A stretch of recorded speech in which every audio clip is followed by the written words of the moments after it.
உங்கள் மூளையை நம்பாமல் சாட்ஜிபிடியை நம்புனா என்ன நடக்கும் அப்படின்றதுக்கு தலைவன் ஒரு வாரம் செருப்பை சாணியில் முக்கி அடிச்சா அப்படி வாங்கிட்டு வந்து தான் இங்கே உட்காந்துருக்கேன். ஓகேவா, என்ன நடந்தது அப்படின்றத இப்போ பேசி கிளிக்கலாமா மக்களே? வெல்கம் டு பேசி கிளிப்போம். யார் இந்த நீ ஃபேஸ்? இது கூட தெரியாம பண்ணாட புறம்போக்கு. நம்ம கதைக்கு ஏத்த ஹீரோ மாதிரில இப்படித்தான் சினிமாவுக்கு எடுக்கிறது. போன வீடியோ போட்டேன், அதை பற்றி கொஞ்சம் ஆன்லைன்ஸ் தெரிஞ்சுக்கலாம், என்ன நடந்திருக்கு என்ன ஏது அப்படின்றத தெரிஞ்சுக்கலாம் அப்படின்னு சொல்லி யூடியூப் ஸ்டூடியோ இருக்குல்ல, அதில் போய் ஸ்க்ரீன்ஷாட் எடுத்து சாட்ஜிபிடிக்குள்ளே போட்டேன். போட்டதும் தனியாக ஒரு ஆன்லைன் ரிப்போர்ட் கொடுக்குற அப்படி, நீங்கள் ஃபஸ்ட்டு வீடியோவாக செமையாக கலக்கியிருக்கீங்க, வேறு லெவல் அது இதுன்னு சொல்லிட்டு அதுக்கப்புறம் ஒரு 4-5 வரைக்கும் அப்புறம் கழுவி ஊற்ற ஆரம்பிச்சாங்க. என்னன்னா, உன் வீடியோவை 2 செகண்ட் 3 செகண்டுக்கு மேலே யாருமே பார்க்கல, எல்லோரும் ஸ்கிப் பண்ணிட்டு போயிட்டே இருந்தாங்க. காரணம், உன் வீடியோவில் ஹூக் பாயிண்ட்னு ஒன்று இல்லை. 30 செகண்ட்ஸ்க்குள்ளே உன்னோட ஹூக் பாயிண்ட், 30 செகண்ட் கூட கிடையாது, 5 செகண்ட்ஸ்க்குள்ளே உன்னோட ஹூக் பாயிண்ட்டை சொன்னாதான் அந்த வீடியோவை முழுசாக பார்ப்பாங்க. அதனால் அடுத்த வீடியோவில் தயவு செஞ்சு முதல் 5 செகண்டுக்குள்ளே ஹூக் பாயிண்ட்டை வச்சா உன் வீடியோ டாப்பில் போகும். யூடியூபோட அனலைஸ் படி உன்னோட அந்த ஸ்கிப் பண்ணாங்களே அதோட பர்சன்டேஜ் ரொம்ப கேவலமாக இருக்குது. தயவு செஞ்சு அடுத்த வீடியோவில் இதை சரி பண்ணவும் அப்படின்னு சொல்லிச்சு. உடனே நம்ம என்ன யோசிச்சோம், ரைட் ஓகேடா, ஏதாவது ஒரு ஹூக் பாயிண்ட் பண்ணி இதை பண்ணுவோம் அப்படின்னு சொல்லிட்டு டக்குன்னு மைண்டு ஃபயர் ஆகும்ல. உடனே 4 வரி டக்கு டக்கு டக்கு டக்குன்னு எழுதியாச்சு. ஹூக் பாயிண்ட், இதுதான்டா ஹூக் பாயிண்ட்டு, இதுதான்டா கண்டென்ட்டு. ஏன்னா அடுத்த வீடியோக்கு என்ன கண்டென்ட் போடணும் அப்படின்னு நம்ம மைண்டில் இருந்ததுனால ஒரு ஹூக் பாயிண்ட்டை வச்சு சூப்பராக எழுதிட்டோம். எழுதி சாட்ஜிபிடிட்ட எப்படிப்பா இருக்கு இந்த ஹூக் பாயிண்ட்டு அப்படின்னு கொடுத்தா சாட்ஜிபிடி வேற லெவலில் எழுதியிருக்கப்பா, இதை வச்சு சூப்பராக ஒரு 5 நிமிஷத்துக்கு கண்டென்ட் ரெடி பண்ணி கொடுக்கவா அப்படின்னு கேட்டுச்சு. நம்ம தான் ஓசியில் கிடச்சா கொடுத்துரு அப்படின்னோம். உடனே தலைவன் ஒரு 5 நிமிஷத்துக்கான ஸ்கிரிப்ட் எழுதி நம்ம கையில் கொடுத்தா அப்படி எப்படி மொதல் 30 செகண்ட் என்ன பேசணும், 30 செகண்ட்லேருந்து 1 நிமிஷம் என்ன பேசணும், 1 நிமிஷத்துலேருந்து 2 நிமிஷம் என்ன பேசணும், 2 நிமிஷத்தில் 3 நிமிஷம் என்ன பேசணும், இப்படின்னு 5 நிமிஷத்துக்கு தலைவன் பிரித்து மேய்ஞ்சி ஒரு ஸ்கிரிப்ட் கொடுத்தா அப்படி. சரின்னு எடுத்தாச்சு, சூப்பர் ஸ்கிரிப்ட் வந்துருச்சு, இன்னும் நம்ம கலக்க போகிறோம்டா அப்படின்னு அந்த ஸ்கிரிப்டை எடுத்து பார்த்தா சூப்பர். அந்த சாட்ஜிபிடிக்கு என்ன தெரியும், என்ன தெரியுமா, எனக்கு என்ன பேச வரும்னு தெரியுமா, என் வாழ்க்கை தெரியுமா, எதுக்காண்டி இந்த யூடியூப் சேனல் ஆரம்பிச்சிருக்கேன்னு தெரியுமா, எந்த வார்த்தையை எப்படி பிச் பண்ணுன்னு தெரியும், ஒன்றுமே தெரியாது. கண்டென்ட்டு தெளிவாக எது ஹிட் ஆகுமோ அதை மட்டும் எடுத்து கையில் கொடுத்தா அப்படி. நானும் வாங்கி சூப்பராக நம்ம பேசிடுவோம் அப்படின்னு சொல்லிட்டு அதை எடுத்து படிக்க ஆரம்பித்தேன். பேசிடுவோம் அப்படின்னு போது ஒரு நம்பிக்கை வந்துச்சு. அதுக்கப்புறம் இந்த ரஜினி ஒரு படத்தில் சொன்னார்ல, அந்த மாதிரி படுத்துட்டு படித்தேன், நிமிர்ந்து படித்தேன், தலையில் நின்று படித்தேன், என்ன படித்தும் மண்டையில் அது ஏறவே இல்லை. காரணம், அதில் இருந்த ஃப்ளோ சாட்ஜிபிடி கொடுத்தது, எனக்கு வர்ற ஃப்ளோ வேற.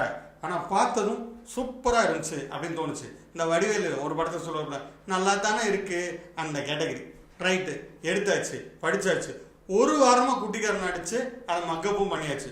இப்போ வீடியோ எடுக்கணும், எல்லாம் லைட் எல்லாம் செட்டப் பண்ணி முன்னாடி வந்து உட்காந்து வீடியோ எடுத்தா வருது ஆனால் வரல, வருது ஆனால் வரல. இதே கேட்டகரியில் ஒரு 5-6 வீடியோ எடுத்து டெலிட் பண்ணி தூக்கி போட்டாச்சு.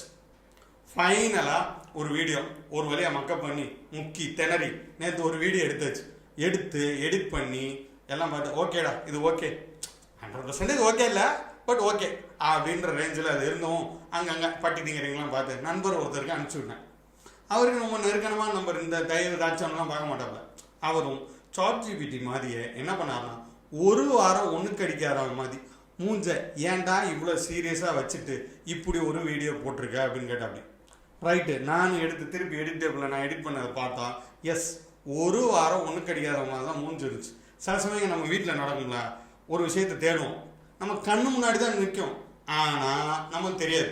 வெளியில இருந்து ஒரு ஆள் வந்து ஏன்டா உன் கண்ணை என்ன புடதையிலே வச்சிருக்க அப்படின்னு சொல்லி புடனையிலே ஒரு தட்டி இந்தா அப்படின்னு எடுத்து கொடுப்பாங்களா, அந்த மாதிரி அந்த வீடியோவை பார்த்ததும் அப்படி ஒரு ரிசல்ட்டு. ரைட்டு, தூக்கி ஓரமாகி இந்த ஆணியே பிடுங்க வேணாம், அதாவது அந்த வீடியோவோட ஆணியே பிடுங்க வேணாம் அப்படின்னு தூக்கி ஓரமாக போட்டாச்சு. நம்மளுக்கு எடிட்டிங்கும் தெரியும், ஓகேவா. எடிட்டிங் டேபிளில் ஒரு மேட்டர் சொல்லுவாங்க, என்ன அப்படின்னா, தயவு தாட்சண்யம் பார்க்காம வாள் எடுத்து வெட்டிடணும். உதாரணம் சொல்லணும் அப்படின்னா, புத்தம்புது காலை அப்படின்னு இளையராஜாவோட ஒரு மாஸ்டர் பீஸ் இருக்கு, இந்த நூற்றாண்டின் மிகச்சிறந்த பாடல்கள்ல ஒன்று. ஆனால் பாரதி ராஜா அலைகள் ஓய்வதில்லை படத்தில் அந்த பாட்டை வைக்கல, ஏன்னா பாட்டை வச்சா படம் காலியாயிரும் அப்படின்னு தூக்கி வெளில போட்டாப்புல. இதில் 2 சம்பவம் நடந்துச்சு. ஒன்று, அலைகள் ஓய்வதில்லை ஹிட்டு, இன்னொரு பக்கம் இந்த பாட்டும் தனியாக ஹிட்டு. இல்லை அப்படின்னா ரெண்டுமே நக்கின்னு தான் போயிடணும், ஓகேவா. இதுதான் சம்பவம். இப்போ அதனால் சாட் ஜிபிடியை நீங்கள் நம்பி ஸ்கிரிப்ட் எழுத கொடுத்தீங்க அப்படின்னா சம்பவம் உறுதி. உங்களோட ஒரிஜினாலிட்டின்னு ஒன்று இருக்குல்ல, அது சுத்த பத்தமாக காணாமல் போயிடும். இப்படி ஒரு வாரம் மைண்டு ப்ரெஷர் ஆகி மண்டை வெடித்து ஒரு வாரத்துக்கு 2 வீடியோ போடுறேன் அப்படின்னு சொல்லி பெரிய டேஷ் ஆட்டம் காலரை தூக்கி விட்டு வந்தியே, நீ என்னத்தடா செஞ்ச அப்படின்னு என்ன நானே கேட்டது தான் மிச்சம். ஒரு கதையும் நடக்கவில்லை. இப்போ இந்த சாட் ஜிபிடியை பற்றி புலம்புற வீடியோவை எடுத்துக்கின்னு இருக்கேன், புரியுதா? அதனால் சாட் ஜிபிடியை இன்ஃபர்மேஷனுக்கு மட்டும் எடுத்துக்கங்க. தமிழில் அட்டகாசமான ஒரு வரி உண்டு. என்ன அப்படின்னா, சிங்கத்துக்கு வாளாக இருக்கிறத விட எறும்புக்கு தலையாக இருப்பது மேல் அப்படின்றது.